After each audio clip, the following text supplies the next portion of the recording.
13 जनवरी से प्रयागराज में महाकुंभ की शुरुआत हो रही है। दुनिया भर में महाकुंभ 2025 की खूब चर्चा हो रही है। इस वीडियो में हम आपको बताएंगे महाकुंभ और गंगा स्नान के पीछे का क्या है वैज्ञानिक रहस्य। हिंदू धर्म ग्रंथों के अनुसार महाकुंभ का आयोजन लगभग 2000 सालों से हो रहा है।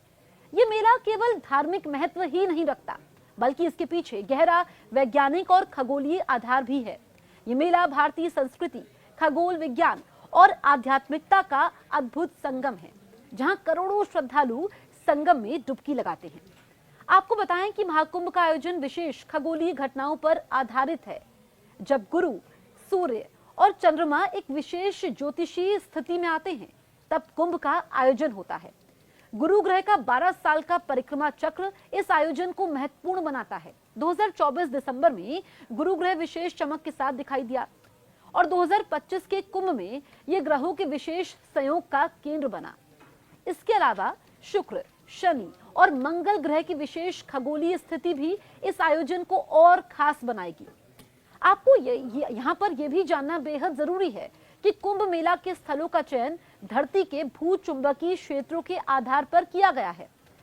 प्रयागराज का संगम क्षेत्र, जहां गंगा, यमुना और अदृश्य सरस्वती नदी मिलती है, विशेष रूप से इसे आध्यात्मिक एनर्जी का केंद्र माना जाता है। इसीलिए ऋषियों ने इसे ध्यान और योग के लिए पवित्र जगह घोषित किया।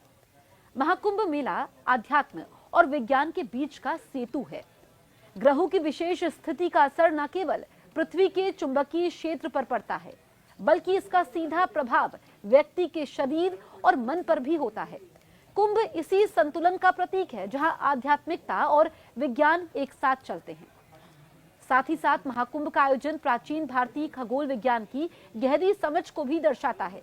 ग्रहों की स्थिति, सूर्य और चंद्रमा का संयोग और पृथ्वी के चुंबकीय क्षेत्र को ध्यान में रखते हुए ही इस मेले का समय तय होता है।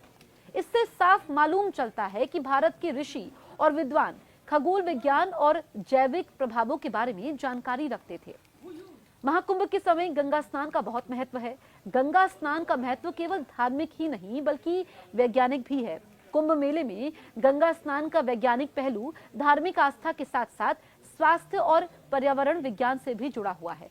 बायो मैग्नेटिज्म के अनुसार यहाँ पर मानव शरीर चुंबकीय ऊर्जा का उत्सर्जन करता है और बाहरी ऊर्जा क्षेत्रों से प्रभावित होता है।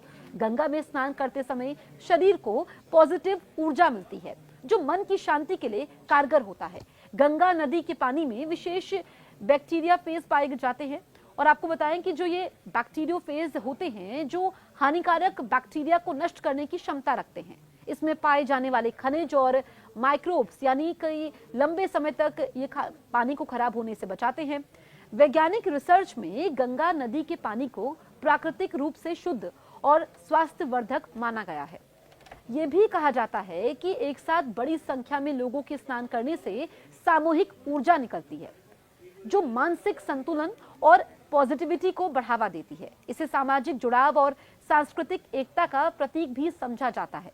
साथ ही गंगा के किनारे की मिट्टी और पानी में विशेष प्रकार के बैक्टीरिया और खनिज होते हैं, जो स्किन और स्वास्थ्य के लिए फायदेमंद होते हैं।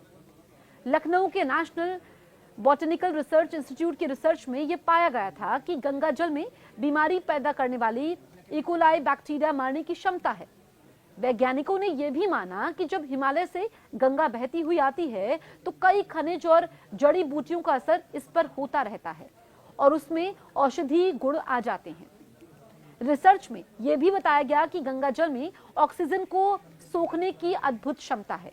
इसीलिए गंगा नदी के पानी में सल्फर होता है, जिससे पानी लंबे समय तक खराब नहीं होता है। गंगा स्नान और गंगा जल पीने के पीछे भी वैज्ञानिकों ने कई प्रशिक्षण दिए हैं, जिससे यह भी मालूम चलता है कि गंगा जल पीने से हैजा, प्लेग या मलेरिया जैसे रोग के खतरनाक कीटाणु नष्ट हो जाते हैं। इसीलिए गंगा स्नान धार्मिक विश्वासों से परे एक प्राकृतिक वैज्ञानिक प्रक्रिया है।